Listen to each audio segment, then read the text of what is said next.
మన ప్రభువైన యేసుక్రీస్తు పరిశుద్ధ నామములో ఈ పాడ్కాస్ట్ ద్వారా వాక్యం ఉంటున్న ప్రతి వారికి నా హృదయపూర్వకమైనటువంటి వందనాలు. దేవుడి మిమ్మును దీవించునుగాక. ఎఫెసీయులకు రాసినటువంటి పత్రిక 6వ అధ్యాయము 8వ వచనం. దాసుడైనను స్వతంత్రుడైనను మీలో ప్రతి వాడును ఏ సత్కార్యము చేయునో దాని ఫలము ప్రభువు వలన పొందునని మీరెరుగుదురు. చదివినటువంటి వాక్య భాగంలో మనము ఎవరమైనా సరే ప్రభువు పేరట చేసేటువంటి ప్రతి సత్కార్యానికి ప్రతిఫలం దేవుని యొద్ద నుండి సూటిగా మనకు లభిస్తుంది అని వాక్యం మనకు తేటగా తెలియజేస్తున్నది. మనం అనేక సందర్భాలలో అనేక సన్నివేశాలలో మనం గమనిస్తున్నట్లయితే దాని ప్రతిఫలం ఆ సంస్థల నుండి ఆ మనుషుల యొద్ద నుండి లభిస్తూ ఉంటుంది. ఉదాహరణకు బ్యాంకులో ధనమును జమ చేసినప్పుడు ఆ ఖాతాను నిర్వహిస్తున్నటువంటి ఆ కార్యకలాపాలను జరిగిస్తున్నటువంటి ఆ బ్యాంకు యాజమాన్యం దానికి సంబంధించినటువంటి వడ్డీని లేదా భద్రతను లేదా సేవలను అందించేటువంటి ఫలం కేవలం ఆ యాజమాన్యం నుండి మాత్రమే లభిస్తుంది. మరెవరి యొద్ద నుండి ప్రతిఫలం లభించదు. కారణం ఏదనగా ఆ బ్యాంకు వారి యొక్క సేవలను ఉపయోగించుకుంటూ ఉన్నందుచేత దానికి కావలసినటువంటి ప్రతిఫలము అంతా కూడా ఆ బ్యాంకు యాజమాన్యమే అందిస్తుంది.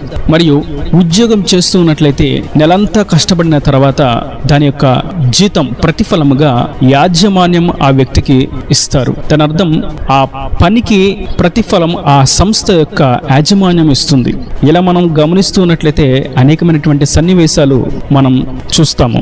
ఎక్కడైతే మనం పని చేస్తామో అక్కడ నుండి మనకి లబ్ధి దక్కుతుంది. కానీ ప్రభు యొద్ద మాత్రం అలా కాదు. మనం ఎక్కడ చేసినా, ఏ ప్రాంతంలో చేసినా, ఏ దేశంలో చేసినా, ఏ మారుమూల ఎవరు కనిపెట్టలేని ఎవరు వెళ్ళలేనటువంటి ప్రదేశంలో చేసినా మనము ఆయన పేరిట చేసేటువంటి ప్రతి కార్యానికి ప్రతిఫలం ప్రభువే ఇస్తారు. ఆయన నీవు పలానా దూరమైనటువంటి ప్రాంతంలో చేశావు, నీవు జనసంచారం లేనటువంటి మారుమూల ప్రాంతంలో చేశావు, నీవు చేస్తున్నటువంటి పనిని ఎవరు గుర్తించలేదు, నువ్వు చేస్తున్నటువంటి సత్కార్యానికి ఎవరు బహుమానాలు ఇవ్వలేదు, ఎవరు మెచ్చుకోలేదు, ఎవరు గుర్తించలేదు అని ఆయన ఏమాత్రం అననే అనడు. ఆయన ఎక్కడ చేసినా ఎవరు చేసినా ఆయన పేరిట చేసేటువంటి పనికి ప్రతిఫలం ఆయన నిశ్చయంగా అనుగ్రహిస్తారు. మనం చరిత్రలో ఒకసారి చూసినట్లయితే నిర్గమకాండము 17వ అధ్యాయంలో మనం చూస్తాం. ఇజ్రాయేలీలకి అమాలేకీయులకు యుద్ధం జరుగుతూ ఉంది. ఈ యుద్ధము జరిగేటువంటి సందర్భంలో మోషే కొండ మీద ప్రార్థన చేస్తూ ఉన్నాడు. కింద యెహోషువ మరియు సైన్యము అమాలేకీయులతో అనగా శత్రువులతో యుద్ధం చేస్తూ ఉన్నారు. ఈ సన్నివేశం అంతటిలో మోషే ఎప్పుడైతే చేతులు పైకెత్తి ప్రార్థన చేస్తున్నాడో ఇజ్రాయేలీలు గెలుస్తున్నారు. మోషే ఎప్పుడైతే చేతులు దించుతున్నాడో అమాలేకీయులు గెలుస్తున్నారు. ఇది గుర్తించి గమనించినటువంటి సహోదరులు అహరోను మరియు ఇజ్రాయేలీల సమాజంలో ఒకడైనటువంటి హూరు ఇద్దరు కలిసి మోషే కుడి చేతిని ఒకరు ఎడమ చేతిని ఒకరు ఎత్తి పట్టుకున్నారు. ఇక్కడ మనం గుర్తించవలసినటువంటి విషయం ఏదనగా హూరు అనేటువంటి వ్యక్తి దేవుని పని చేయడానికి సంసిద్ధుడై మంచి కార్యాన్ని నిర్వర్తించాడు. దానికి ప్రతిఫలం మోషే ఇవ్వలేదు, దానికి ప్రతిఫలం అహరోను ఇవ్వలేదు, దానికి ప్రతిఫలం మిగిలిన గోత్రికులు ఇవ్వలేదు. ఎవరు గుర్తించలేదు. కానీ ప్రభువు మాత్రం దాన్ని జాగ్రత్తగా గుర్తుపెట్టుకున్నాడు. హూరును ఎప్పుడు ఆశీర్వదించాలో, అతని పేరును ఎప్పుడు ఘనతకెక్కించాలో, ఎప్పుడు అతన్ని హెచ్చించాలో, ఎప్పుడు అతని యొక్క పేరు దీవెనకరంగా మార్చబడాలో ఆయన బాగా ఎరిగి ఉన్నాడు. 35వ అధ్యాయం 33వ వచనంలో మనం చూసినట్లయితే ఆయన హూరు మనవడైనటువంటి బెసలేలును దేవుని యొక్క ఉపకరణాలు సిద్ధపరచడానికి ప్రత్యేకమైనటువంటి జ్ఞాన వివేకాత్మతో నింపి అభిషేకించాడు. బెసలేలుకు ఆ ఆశీర్వాదము, ఆ ఆధిక్యత, ఆ ధన్యత దక్కడానికి గల కారణం ఏదనగా ఒకానొక సమయంలో తన పితరుడైనటువంటి హూరు అనేటువంటి వ్యక్తి దేవుని కొరకు దేవుని పేరట ఒక సత్కార్యాన్ని చేసి ఉన్నందు చేత.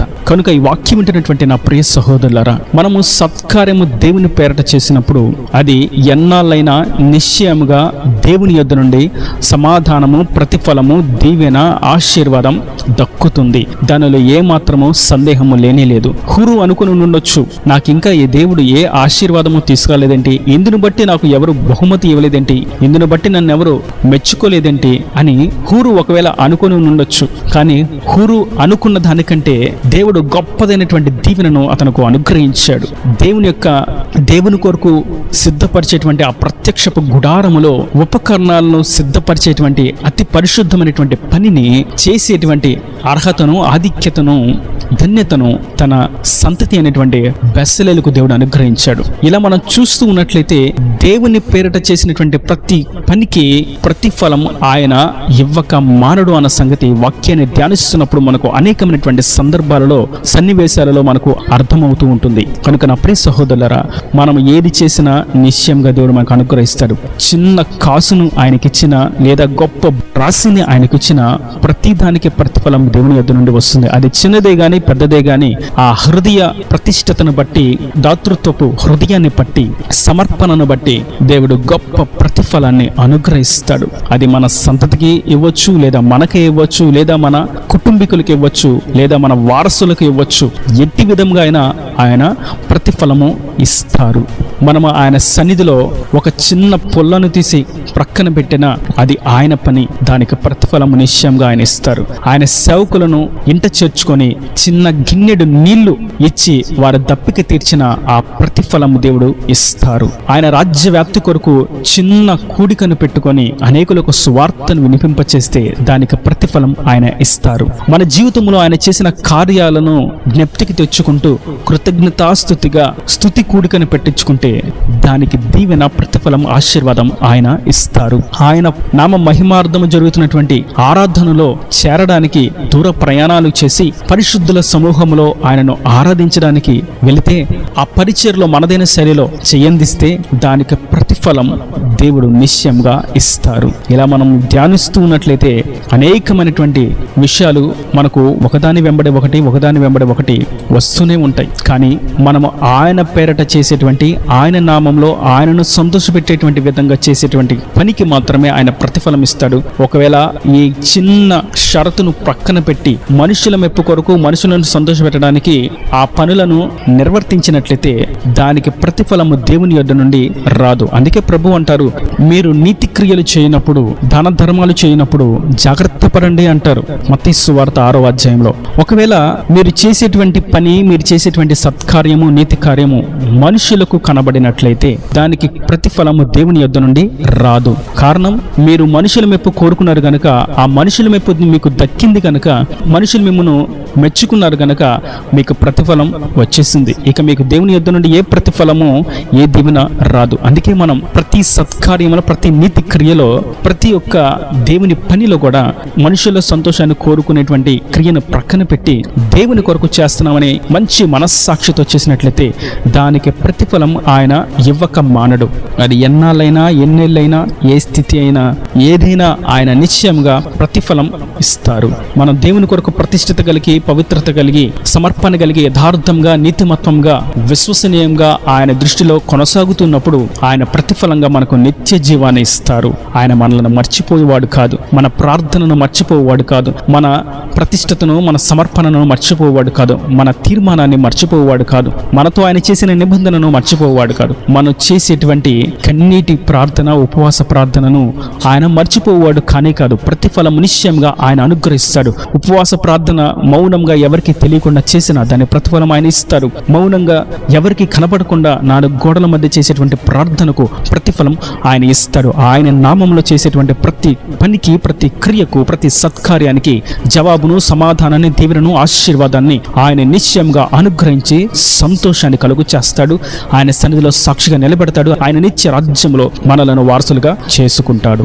ఈయన దేవుని మాటలో ప్రతి వాని హృదయం నీకట్టి ఫలింపు చేయను గాక. ఆమెన్. God bless you. తలలో వంచి కన్నులు మూసినట్లయితే మీ కొరకు చిన్న ప్రార్థన. ప్రేమ స్వరూపి, కరుణ కటాక్షం గల తండ్రి, నా ప్రభువా, ఈ వాక్యాన్ని ప్రతి వారిని మీరు నిండాలుగా దీవించండి, ఆశీర్వదించండి. ఇంకను ప్రభువా, ఎవరైనా సరే నీ పేరట చేసేటువంటి, నీ కొరకు చేసేటువంటి ప్రతి సత్కారానికి ప్రతిఫలం నీవు ఇస్తావని మీరు సెలవిచ్చారు. ఈ వాక్యం ప్రతి వారికి మీరు ప్రతిఫలమును అనుగ్రహించండి. వారి ప్రార్థనకు, వారి ఉపవాసానికి, వారి కన్నీటికి, వారి యొక్క అర్పణకు, వారి యొక్క ప్రతిష్టతకు, వారి యొక్క సమర్పణకు, వారి యొక్క ప్రతి పనికి మీరు ప్రతిఫలాన్ని ఇచ్చి వారిని సంతోషింపచేయండి, వారిని ఆశీర్వదించండి, దీవించండి. ఇంకా వారి ప్రతి అవసరతను అక్కర్ను నీ మహిమశలో తీర్చి నీ రాకడకు రాజ్యంలో సిద్ధపరచమని యేసు పరిశుద్ధ నామమున ప్రార్థించి పెట్టుకుంటున్నాను తండ్రి. ఆమేన్. ఆమేన్.